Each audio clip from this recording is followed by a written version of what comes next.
Frustrated about the cost of auto insurance? One of the great travesties about owning a car is that you are typically required to carry some kind of insurance.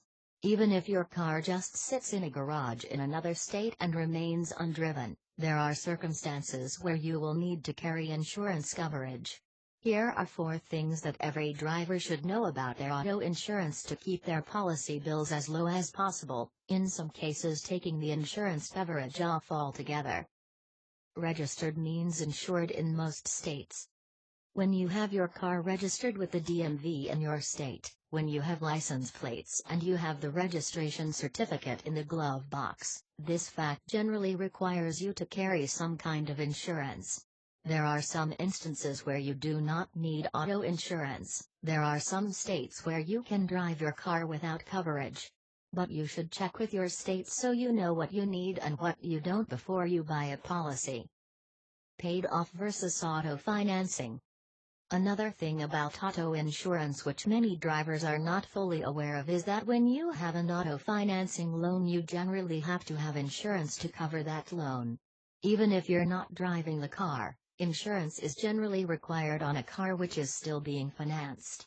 One thing you may not know about this is that if you want to drop your auto insurance on your financed car, you can do that. The stipulation is that you turn in the plates and registration. But in order to keep the financing going, you generally need to keep the car registered and keep the car insured.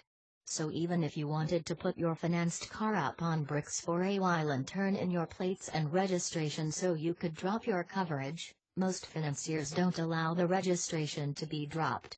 Ergo, you're paying for insurance even if you're not driving the car. Policy nonsense.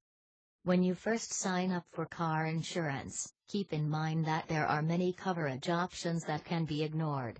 You don't need to keep on most of what you have from your policy, especially if you have fallen on financial hard times and you have obstinately taken the car off the road. There may be certain coverages which can have their copay raised to the highest amount. This can save you some money on your auto insurance.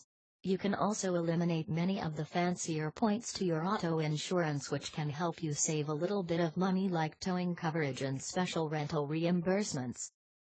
Don't bundle.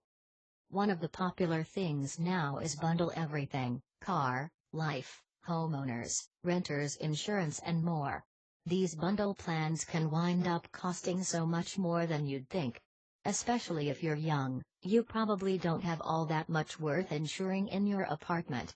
Auto insurance bundles for the value meal generation can be passed on. Share this video and subscribe for more interesting auto insurance tips.